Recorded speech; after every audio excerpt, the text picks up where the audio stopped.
Here's 3 stocks I love in my $113,000 dividend stock portfolio for 2023 and beyond.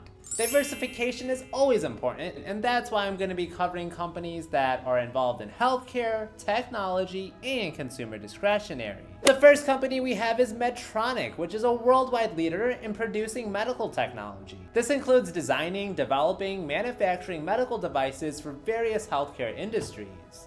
This is a company that's always going to be around because healthcare will always be a necessity. The areas Medtronic specializes in are making medical devices in the surgery areas such as surgical robots, the cardiovascular area with pacemakers, neuroscience, this includes brain stimulators, and diabetes such as blood sugar monitors. Medtronic stock has been hit hard since C-19 started because many elective surgeries have been put on hold, which means less revenue for Medtronic. Also hurting are the absurd C-19 policies in China, supply chain issues, costs going up, unfavorable currency exchange rates are all hurting Medtronic. But these should all be short-term friction because Medtronic is almost a dividend king with 45 straight years of dividend raises.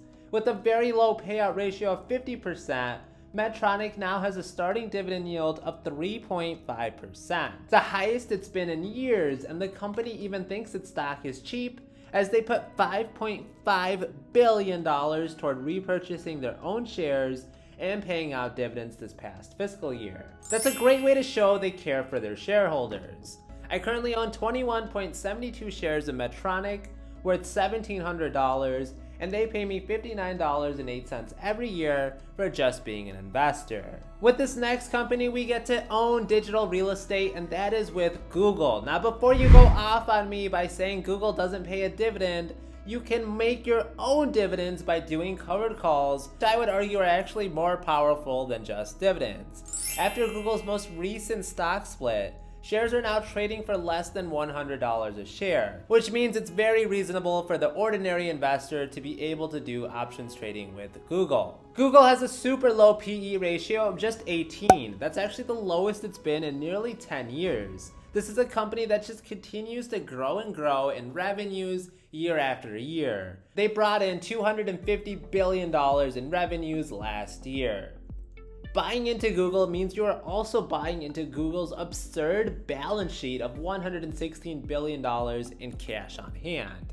Think about all the possibilities Google can do with $116 billion. Can I ask you, if you want all the money, what would you do with it? Bunch of hookers and cocaine. Oh, okay, that's not good. Whether that's adding acquisitions, investments into their existing products, research and development, share buybacks, or even one day they might pay a dividend if we're lucky. They certainly have the cash flow for it. Google will continue to dominate the digital world for decades to come.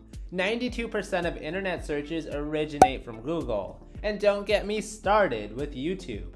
The 1-2 punch of Google.com and YouTube are the first and second most visited web pages around the world. That's a ton of ads they can sell, and Google also makes considerable amount of money from the Google Cloud.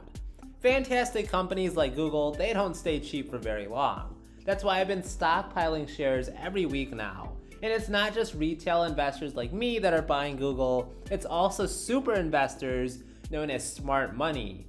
People who control so much wealth, they have to file 13Fs with the government, which basically tell the public, hey, here's what I bought and sold in the last quarter.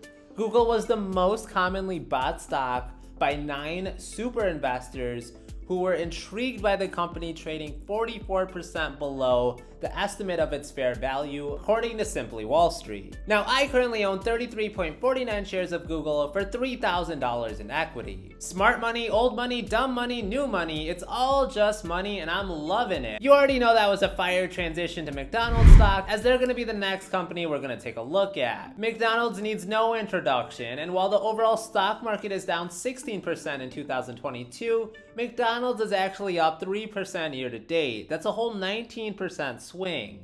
Now, you can still get McDonald's with a strong starting yield of 2.2%, but it's definitely going to cost you with a high PE ratio of 34. You gotta pay for premium these days. McDonald's may not be a high quality food, but it is a high quality business. McDonald's has in the ballpark of 37,000 restaurants worldwide, which help promote the McDonald's vision of obesity. But they also are one of the premier fast food businesses, returning value to shareholders for decades. McDonald's just raised their dividend another 10% in October. That's the 46th straight year that McDonald's has paid out a dividend and increased them consecutively. Their ability to be a $200 billion market cap company and continue to give double-digit raises to shareholders is super impressive. Now, there's a reason McDonald's stock has been so resilient this year. Its comparable stores revenues have increased 10%, and its operating income also continues to rise from C19 levels. Analysts expect earnings per share to rise 6% annualized over the next 5 years. This is a recession-proof business. It has huge brand recognition and cheap prices, which means anyone can be a customer. Well, except if you live in Russia, which closed all of its McDonald's and replaced them with Kuzna i Toshka, which basically sells the same exact menu as McDonald's. It's not easy forking over money for a company that is near its 52-week highs, but great companies, they don't go on discount often. I currently own 10.05 shares of McDonald's for $61.13 in dividends every year. Now that's 3 amazing stocks in my $113,000 dividend stock portfolio. Let me know what some of the favorites in your portfolio are, as the stock market is looking the cheapest it's been in years. There's just so many opportunities to grow that wealth. I want to thank everyone for 5,000 subscribers. Make sure you catch my videos in podcast form under the Clad Cash podcast name, and I'm out. I'm out.